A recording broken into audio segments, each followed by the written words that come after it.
너에게 평강이 있을지어다 하는 것이 히브리 인사로 하는 샬롬인데, 예수님이 그렇게 하는 건 이제 뭐 히브리인들은 유대인들은 그래서 통상적으로 우리가 만나면 안녕하세요 하는 거랑 마찬가지 샬롬 하시오.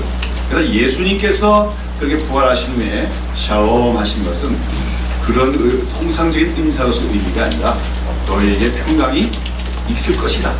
내가 너희들 가운데 있기 때문에 너희는 반드시 내가 주는 평강을 누리게 될 것이다 하는 그런 약속의 말씀이었다고 할 수가 있습니다.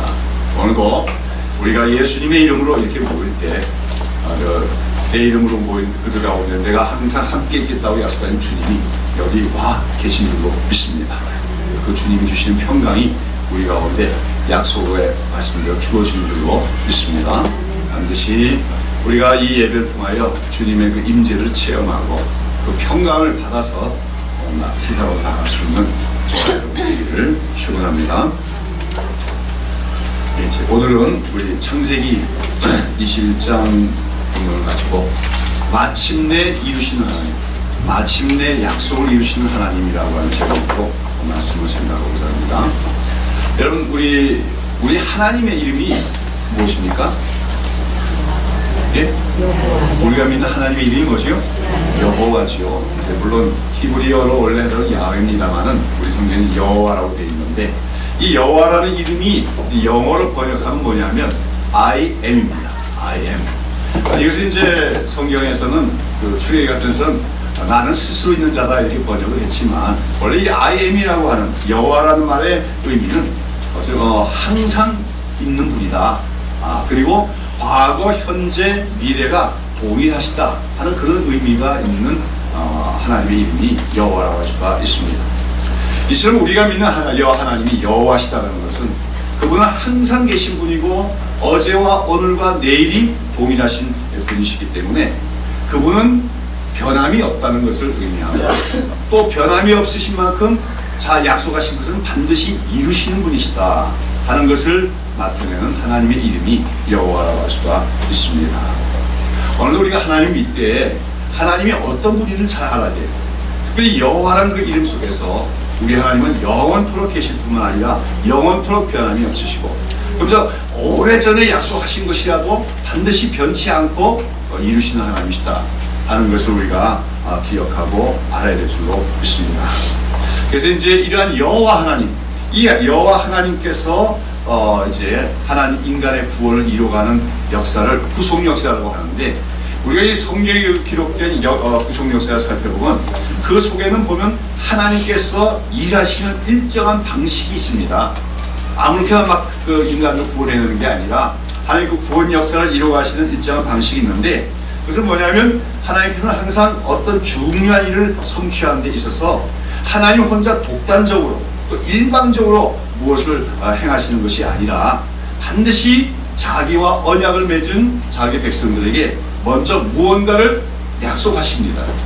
그 다음에 그리고 나서 때가 되면 그 약속을 이루시는 것을 통해서 하나님의 뜻, 특별히 구원의 계획을 이루어 가시는 것을 우리가 볼 수가 있다고 하는 것이죠. 자, 오늘 우리가 보는 창세기 21장을 보십니다. 여기 보면 뭐라고 시작합니까? 여호와께서 그 말씀대로 사라를 번거하셨고, 여호와께서 그 말씀대로 사라에게 행하셨으므로, 그 말씀대로란 말이 두 번이나 계속해서 반복해서 나옵니다. 그래서 그 말씀대로란 말은 다른 말로 하면 그 약속대로라고 하는 말로도 볼 수가 있죠. 하나님은 지금 오늘 우리가 읽은 사건은 잘 아시죠? 바로 아브라함과 사라에게 누구를 주신 겁니까? 이삭을 낳게 하시는 그 사건이 기록이 되어 있는데, 그것이 어떻게 주어진 것이라는 겁니까? 그 말씀대로 되어진 것이다. 그 약속대로 이루신 것이다 하는 것을 성경은 얘기하고 있다고 하는 것입니다. 이처럼 말씀대로 이루신 하나님, 말씀대로 행하신 하나님, 그 하나님이 바로 여호와 하나님이시요 아브라함의 하나님 동시에 또한 우리의 하나님이라는 것을 우리는 기억해야 될 줄로 믿습니다. 오늘 우리 창세기 21장에 기록되어진 본문의 얘기는 언제 얘기입니까? 아브라함의 나이가 몇 세 때? 100세 때 얘기입니다. 그리고 사라의 나이가 90세가 되었을 때 얘기입니다. 자, 아브라함이 100세고 사라가 90세 때입니다. 물론 그 당시에 나이 계산은 오늘날의 나이 계산하고 좀 다를 것 같아요. 왜냐하면 수명이 좀 더 길었으니까. 그래도 아브라함과 사라가 100세와 90이라는 것은 완전한 노인들이 되었다. 나무로 치면 뭐예요? 고목나무도 아니에요. 고목나무라 그러면 아주 오래된 나무지만 고목나무에도 뭐가 핍니까? 예, 새싹도 나오고 봄이 되면 꽃도 펴요. 그게 아니라 무슨 나무? 고사목이라는 게 있어요. 지리산 같은데 이렇게 천왕봉 산정상에 올라가다 보면 고사목 반지가 있는데 여러분 벼락 맞아 죽은 나무들이 쭉 서 있어요. 고사목이라고 합니다. 그 나무는 생명이 없습니다. 싹도 나지 않고 꽃도 피지 않아요. 지금 아브라함의 100세와 90세라고 하는 것은 물론 생명은 유지하고 있지만 자녀를 낳는 문제와 관련해서는 완전히 고사목과 같은 그런 노인들이 되었다 얘기할 수가 있는데, 바로 그러한 때에 그 노 부부가 뭘 낳습니까? 아들을 낳았더라. 그러니 이들 부부가 이 아들을 낳으려고는 누구도 상상할 수 없는 그런 이적의 사건이었습니다. 그러나 하나님께서는 바로 그러한 때 이 아브라함과 사라 이 노부부에게 일찍이 말씀하신 대로, 즉 그 약속하신 대로 그 약속을 이루어 주셔서 그 아들을 낳게 하셨다는 것입니다. 그리고 이처럼 인간의 이성과 상식으로는 도무지 믿어지지 않는 이 엄청난 기적을 체험한 그들 부부는 그처럼 자기들이 그 노경에 낳은 그 아들의 이름을 뭐라고 짓습니까? 이삭이다 그러시죠. 이삭이라는 이름의 뜻은 무엇입니까?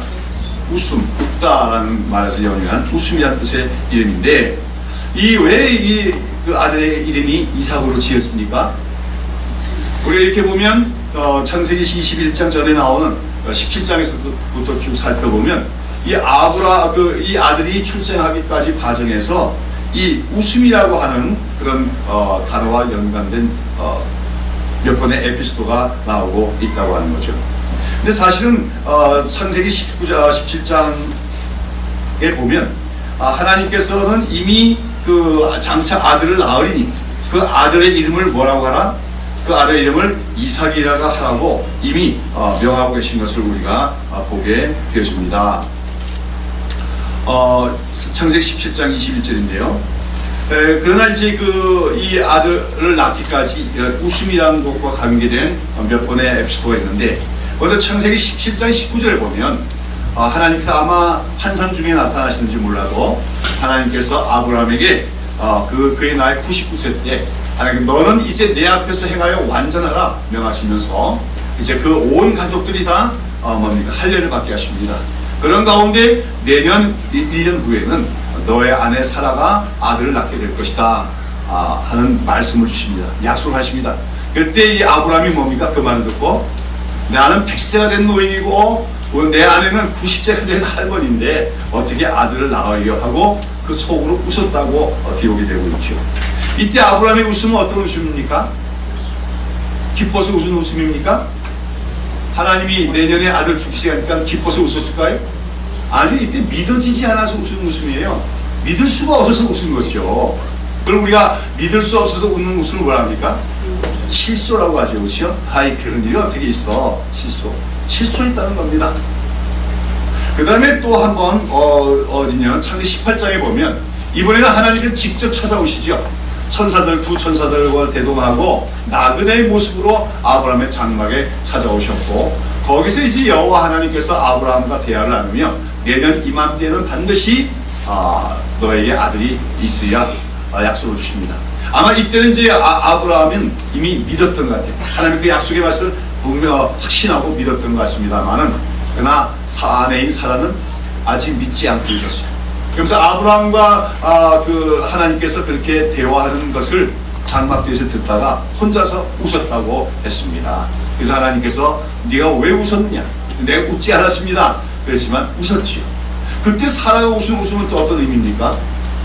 그 역시 내가 드디어 아들을 낳게 된다니 참 감사하고 기쁘다. 그래서 웃은 것이 아니죠.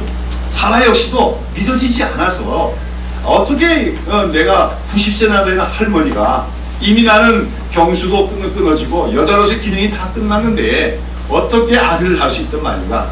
쉽게 말해서 하나님은 참 농담도 잘하시지 하고 그런 실수를 했다고 하는 것입니다. 이처럼 두 번씩이나 아브라함과 사라는 하나님의 약속의 말씀, 아들에 대한 약속의 말씀을 듣고도 웃어버렸기 때문에 그 아들의 이름이 이삭이라고 불린다고도 할 수 있지요. 그러나 결과 궁극적으로 이 아들의 이름이 이삭이라고 지어지는 것은 그 아들의 탄생이 이 가정에 너무나 큰 기쁨을 주었기 때문이라고 할 수가 있을 것입니다. 오늘 여기 본문의 21장을 보시면 21장의 6절에 보시면 뭐랍니까? 사라가 가로되 하나님이 나로 웃게 하시니 듣는 자가 다 나와 함께 웃으시려다. 하나님이 나로 웃게 하시니. 사랑하는 여러분, 우리 하나님은 자기를 믿는 자를 어떻게 하시는가? 웃게 하시는 하나님이신 줄로 믿습니다. 웃으십시오. 예. 하나님은 우리를 웃게 하시는 하나님이세요. 하나님은 우리를 물론 때로는 애통하게 하시고 우리로 하여금 회개케 하시고 또 마음이 아파서 하나님 앞에서 통곡하기도 하시지만 궁극적으로는 하나님께서는 우리에게 기쁨을 주시고 웃게 하시는 하나님이신 줄로 믿습니다. 바로 그처럼 하나님께서 이 가정에 정말 자식이 없는, 소생이 없는 이 가정에 보통 나이도 아니고 뭡니까? 완전히 남성으로서 여성으로서의 모든 생식 기능이 끊어진 그때에 마침내 하나님이 아들을 주셨으니 이들은 하나님이 우리를 웃게 하셨다. 그래서 그 아들의 이름을 원래 하나님이 명하신 대로 이삭이라고, 웃음이라고 짓게 되었던 것입니다. 그러나 우리가 오늘 알을 것은 여기서 이 이삭이라는 아들의 탄생이 이 가정의 큰 기쁨과 웃음거리가 되지만 이것은 사실은 그 가정에서만의 경사가 아니라 사실은 더 큰 의미의 기쁨의 사건이었다. 중요한 사건이었음을 우리가 깨달아야 할 것입니다. 여러분, 이삭은 한마디로 성령의 능력으로 낳게 되는 아들이죠. 그리고 이 이삭은 바로 아브라함과 하나님이 맺으신 언약을 계승하는 아들이 되어집니다.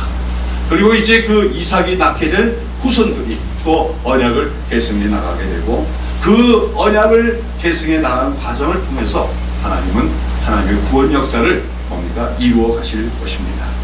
그러므로 아브라함과 사라가 지금 이 그들의 노경의 그 귀한 아들을 얻음으로 인해서 웃었던 것은 이제 장차 이 하나님의 구원 역사, 아브라함 언약의 성취의 과정을 통해서 이제 이 세상 가운데 수많은 하나님의 백성들이 구원을 얻고 하나님의 그 구원으로 말미암아 기뻐하며 웃게 될 것에 대한 하나의 예시적인 사건이라고 할 수가 있다고 하는 것이죠. 즉 이삭의 탄생은 아브라함의 그 가정 사에서만 중요한 사건이 아니라 하나님의 구원 역사의 전개 과정에서도 대단히 중요한 사건이었다. 그러면서 이 이삭은 특별히 어떤 면에서는 장차 이 땅에 오실 하나님의 아들이신 예수 그리스도의 예표라고 할 수가 있습니다. 어떤 면에서 이삭은 예수 그리스도의 예표가 됩니까? 무엇보다도 그 탄생이 하나님의 기적으로, 하나님의 능력으로 말하면 기적적인 사건이었다는 것입니다. 이삭은 도무지 인간의 능력으로는 아브라함과 하와가 생식할 수 없게 되었을 때 하나님의 능력으로, 하나님의 권능으로 낳은 아들이었습니다. 마찬가지로 장차 이 땅에 오실 하나님의 아들이신 예수 그리스도도 성령의 능력으로, 그렇죠? 근데 이삭은 90세가 된 여인에게서 생식 기능이 없는 여성이 낳았지만 예수님은 남자를 알지 못하는 동정녀의 아내에게 태어나는 또 그런 기적적인 탄생을 하겠다는 면에서 유사합니다. 또한 그 아브라함과 이삭과 또한 그 예수님의 탄생에 유사한 점은 무엇입니까? 아까 얘기했지만 하나님은 이삭의 탄생을 위한 미리 그 아들의 이름을 뭐라고 하라? 이삭이라고 하라고 지정하셨는데 예수님도 마찬가지죠. 하나님께서는 예수님 탄생 전에 이미 요셉에게 나타나셔서 그에게 그 장차 아들을 낳으니 그 이름을 예수하라, 그렇게 미리 이름을 정해 놓으셨다는 면에서도 비슷합니다. 또한 이러한 이삭의 탄생이 아브라함과 그 가정의 큰 기쁨이 되었던 거나 마찬가지로 예수 그리스도의 탄생이 모든 인류에 미치는 큰 기쁨의 소식이 되었다는 면에서도 이삭은 바로 예수님, 하나님의 아들이신 하나님의 하나밖에 없는 아들이신 예수 그리스도의 탄생에 대한 예표라고 할 수가 있다고 하는 것이죠.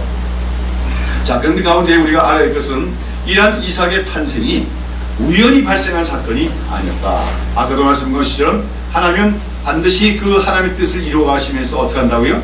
먼저 약속의 말씀을 주시고 그 약속의 말씀을 성취하시는 걸 통해서 하나님의 뜻을 이루어 가시는 분이시다. 그런 가운데 이삭의 출생과 탄생도 어디까지나 하나님께서 약속하신 것을 신실하시게 이루신 것이었음을 기억해야 합니다. 하나님께서 이제 구체적으로 네가 언제 어떤 아들을 낳게 되려 하는 구체적인 말씀은 창세기 17장에서 이제 나오게 되지만 사실은 우리가 창세기 12장부터 보면 이미 하나님은 암시적으로 아브라함에게 아들을 낳을 것을 약속을 하고 계셨지요. 아브라함이 그 자기의 고향인 갈대 우르를 떠날 때 75세였습니다.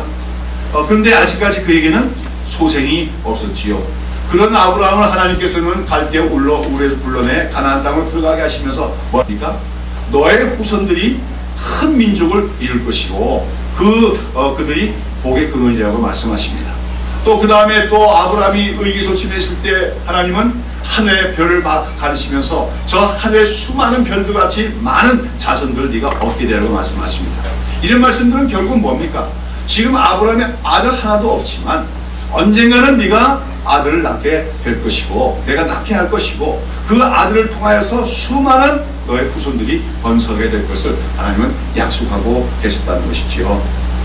그리고 창세기 15장에 보면 바로 그런 하나님의 그 약속의 말씀을 아브라함이 믿었을 때 그를 보시고 그 믿음을 보시고 하나님께서 아브라함을 의롭다고 인정해 주셨다고 성경은 얘기하고 있습니다.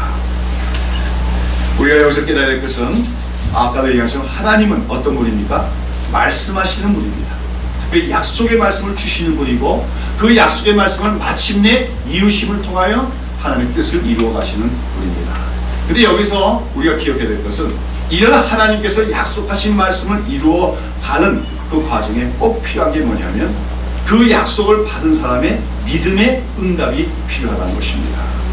즉 하나님의 약속의 말씀을 주실 때 뭐 이루어지든지 아니든지 내가 알 것이 무엇이냐 하나님이 알아서 하겠지 이런 것이 아니라 믿습니다.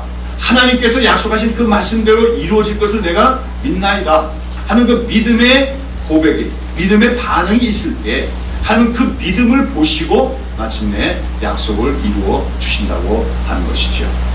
그리고 오늘도 우리가 아브라함의 가정에서 아브라함의 이삭을 낳은 것은 그 믿음으로 말미암아 아들을 얻은 것이다 얘기할 수가 있습니다. 또한 사라 역시 사라가 90세나 된 할머니 생식 능력이 없는 할머니인데도 그 아들을 낳을 수 있던 그 믿음이 있었기 때문에 하나님의 약속을 믿는 믿음이 있었기 때문에 그 아들을 낳았던 것이다 이렇게 말할 수가 있다고 하는 것이죠. 자, 우리가 이에 대해서 우리가 신약 성경에서 뭐라고 말하는지 보도록 하겠습니다. 히브리서 11장 11절을 한번 보시기 바랍니다.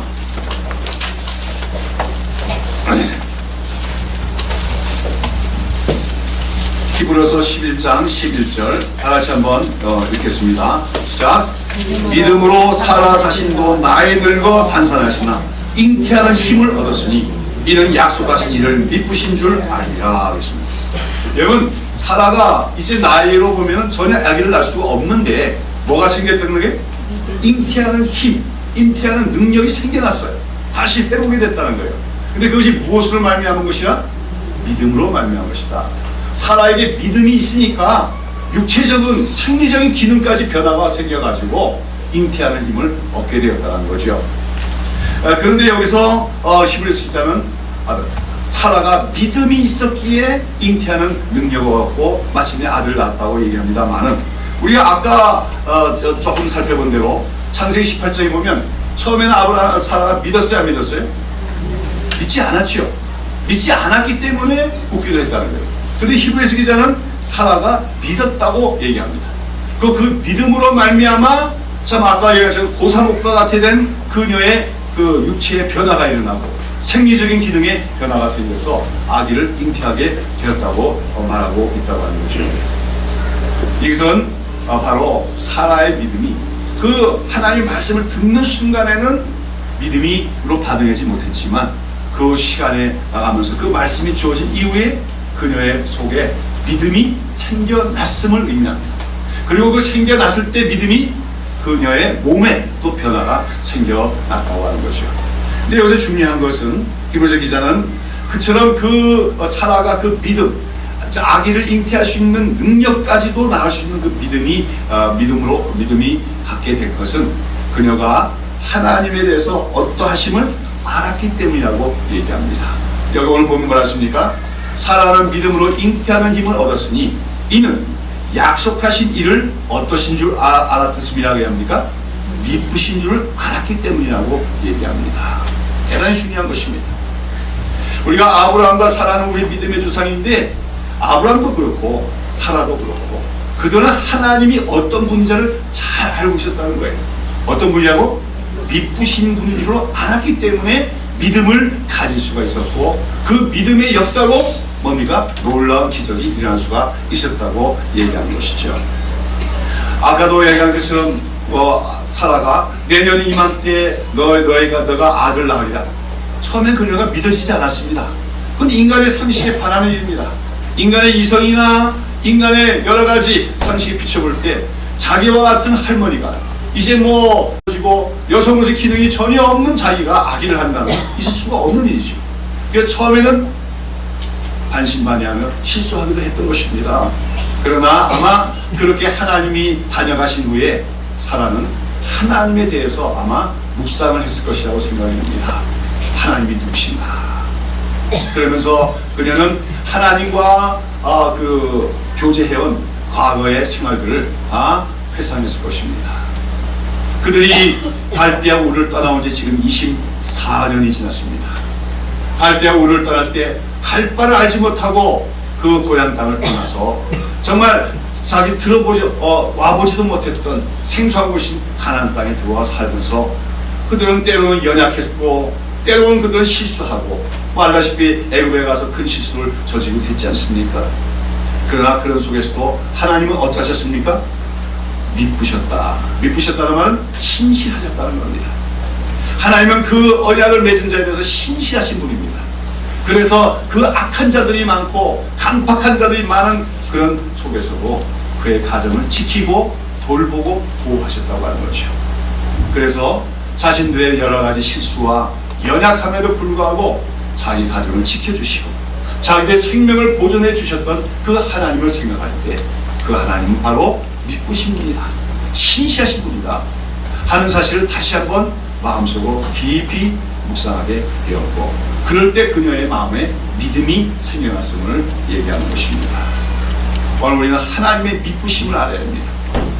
단 미쁘시다는 것은 신실하신 분이라는 거예요. 신실하다는 건 아까도 얘기했지만 변함이 없는 것을 얘기합니다. 우리 인간들은 늘 변합니다. 상황에 따라서 변합니다. 시간이 지나가면 변합니다. 그러면서 어저께 한 약속을 어길 때가 많은 게 인간들입니다. 그러나 하나님은, 우리 여호와 하나님은 영원토록 불변하시는 하나님이십니다. 어제 약속하신 것을 오늘 그대로 지키시는 하나님입니다. 오늘 내가 믿는 하나님 내일도 그대로 동일하신 모습으로 우리를 선대하시며 인도하시는 하나님이신 것입니다.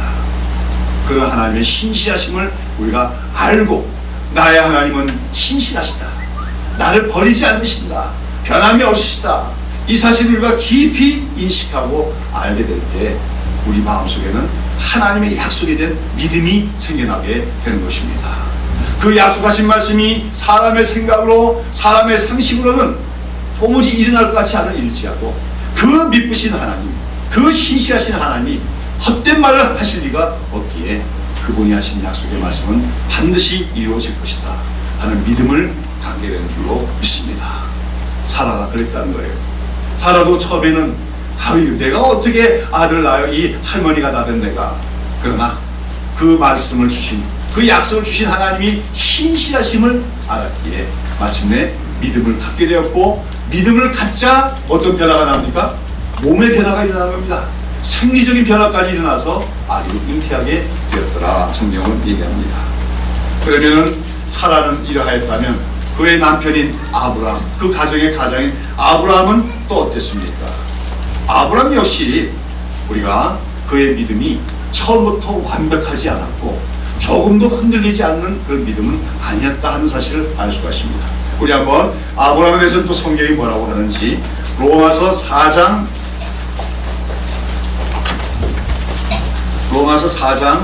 18절부터 22절까지 한번 보도록 하겠습니다.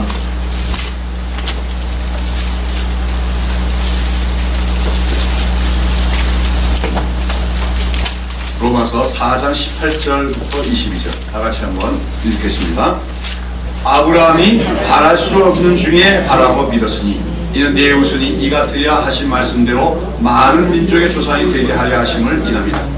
그가 백세나 되어 자기 몸의 죽음과 같음과 사라의 때의 죽음 같음을 알고도 믿음이 연약하여지지 아니하고 믿음이 없어 하나님의 약속을 의심치 않고 믿음에 견고하여서 하나님께 영광을 돌리며 약속하신 것을 또한 능히 이루실 줄을 확신하였으니 그러므로 이것을 저에게 의로 여기셨습니다.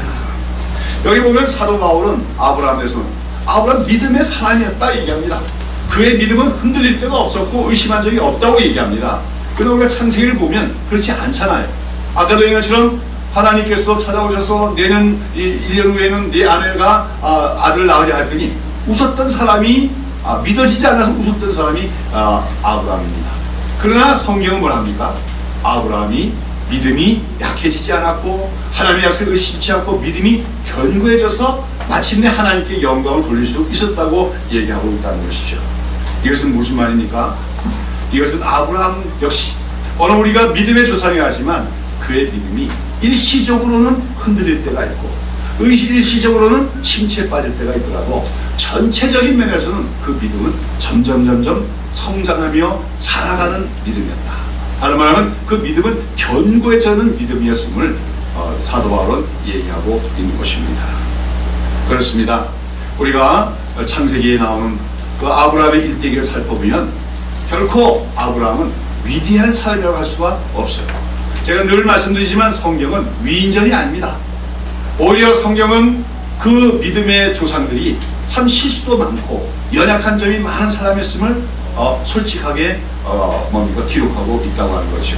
우리가 알다시피 창세기 12장에 보면 아브라함은 하나님의 부르심을 다 받아서 가나안 땅에 들어왔지만 그 땅에 기근이 오자 하나님께 물어보지도 않고 애굽 땅으로 내려갑니다. 그리고 거기서 사람들을 두려워해서 자기 아내를 뭐라고 속여요? 자기 아내를 누이라고 속였다가 잘못하면 그 가정이 파산될 그런 위기를 당하게 됐습니다.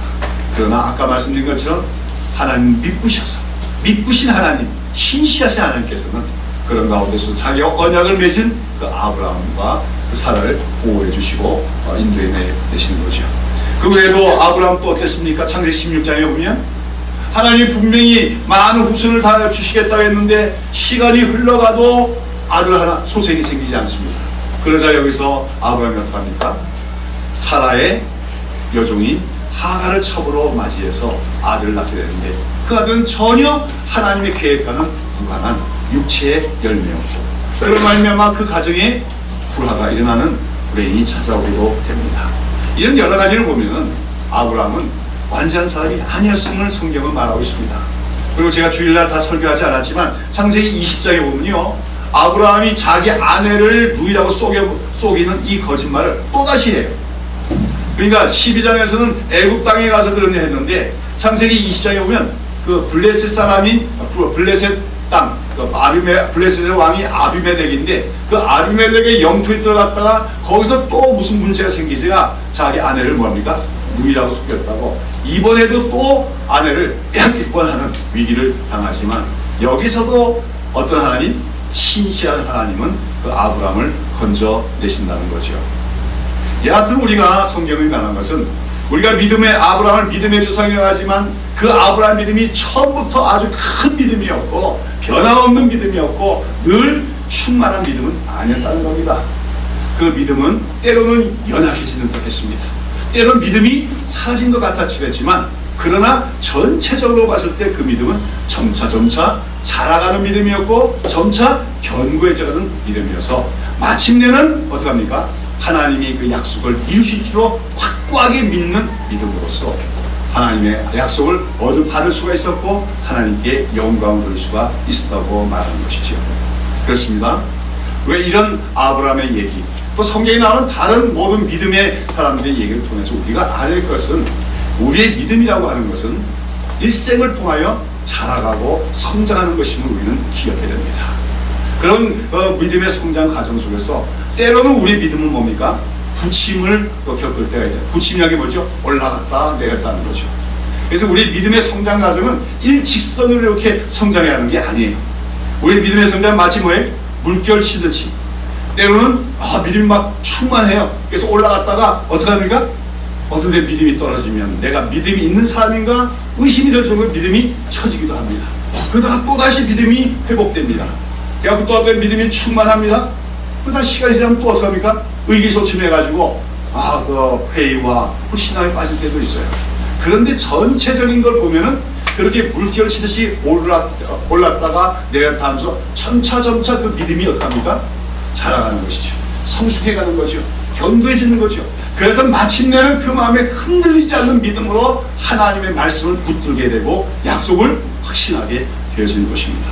그때 마침내 하나님은 그 믿음을 보시고 하나님의 약속을 이루어 주신다고 하는 것입니다.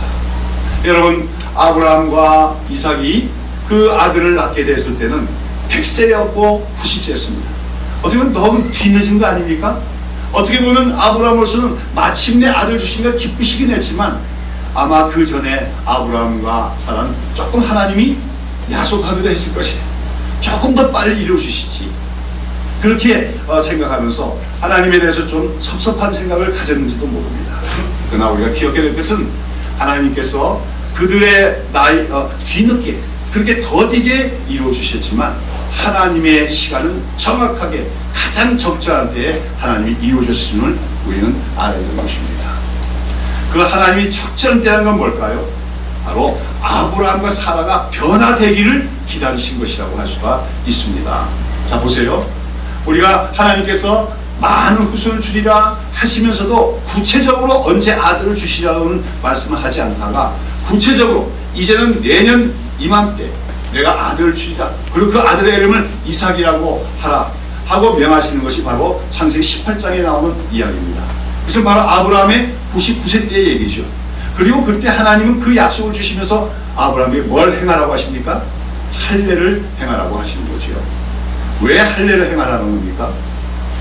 하나님은 거기서 하나님께서 저번에 말씀드렸지만 너는 내 앞에 행하여 완전하라, 그러면서 할례를 행하라고 말하는 거죠.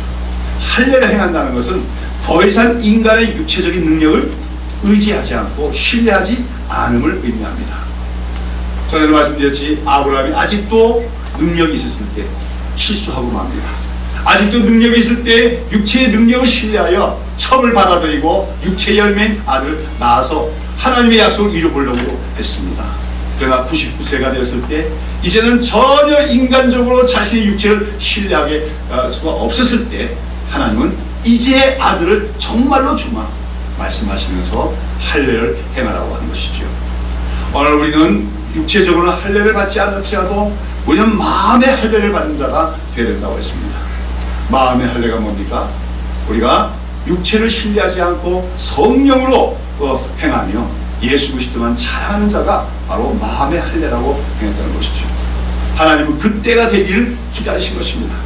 아브라함이 이제 나는 아무 능력이 없다, 나의 육체적인 능력에는 신뢰할 것만한 것이 없다고 했을 때, 만약 인간적으로 볼 때 모든 사람들이 절망이다, 이제는 불가능하다 하는 그때에 하나님은 마침내 약속을 이루고 계신 것을 우리는 알아야 됩니다. 오늘도 많은 사람들은 주변 여건을 보면서 이만하니 가능성이 있겠다, 이만하니 희망이 있겠다, 그렇게 평가하고 판단할 때가 많습니다. 그러나 하나님의 일은 그와 반대입니다. 오늘 인간들이 스스로 우리는 아무것도 할 수 없다, 이제는 절망이다 할 때가 비로소 하나님이 역사하실 때임을 기억해야 될 줄로 믿습니다. 하나님은 아브라함이 100세가 됐을 때, 100세가 되었다는 무슨 말입니까? 아브라함이 이제 스스로는 아무것도 할 수가 없었을 때, 예를 들어 아브라함이 이제는 스스로의 능력으로는 아무것도 의지할 만한 것이 없었을 때 하나님은 그에게 그 약속을 이루셨음을 기억해야 될 줄로 믿는 것입니다.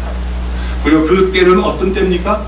아브라함의 믿음이 이제는 흔들리지 않고 견고한 믿음이 되었을 때였다는 것이죠. 사랑하는 여러분, 오늘 하나님께서 우리에게 어떤 귀중한 약속을 주신다고 하더라도 아무 때나 그것을 이루어주시지 않습니다. 하나님의 그 영광스러운 약속은 우리의 변화와 연결된다는 것을 알아야 됩니다. 우리가 뭔가 아직까지 자만심이 있고 아직까지도 내가 뭔가 할 수 있다는 그 인간적인 그런 자랑이 있을 동안에는 하나님은 약속을 이루어주시지 않습니다. 우리는 아무것도 아니다. 내 스스로는 아무것도 의지할 것이 없다. 하나님 밖에는 소망이 없다고 믿게 될 때, 또한 우리 믿음이 상황에 따라서 흔들리는 믿음이 아니라 이제는 현실을 보지 않고 하나님의 약속의 말씀만을 붙드는 믿음이 되어서 견고해졌을 때 하나님 비로소 그 약속을 이루심을 우리는 기억해야 될 줄로 믿습니다. 오늘 이 아브라함의 얘기와 이처럼 마침내 약속을 이루시는 하나님에 대해서 우리는 어떻게 적용을 해야 되겠습니까? 우리가 새벽이슬교회가 2006년도에 망원동에서 새롭게 출발했습니다.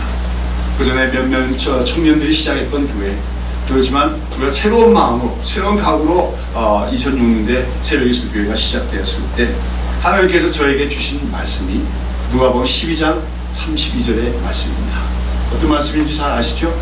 암송하셨으면 좋겠는데, 적은 무리여 무서워 말라. 너희 아버지께서 그 나라를 너희에게 주시기를 기뻐하시느라 하는 그런 말씀이었습니다. 적은 무리여. 이제 하나님, 예수님은 이 땅에 오셔서 하나님 나라를 건설하시는 일을 시작하셨습니다. 그리고 그 나라를 이루어 나가실 것입니다. 그런데 누구에게 그 일을 주시겠다고 말씀하십니까? 큰 무리여? 능력이 있는 자요? 아닙니다. 적은 무리라고 얘기합니다. 예수님 앞에 있는 12제자, 정말 한 줌도 되지 않는 작은 자들입니다. 숫자도 작고 능력도 없는 자들입니다.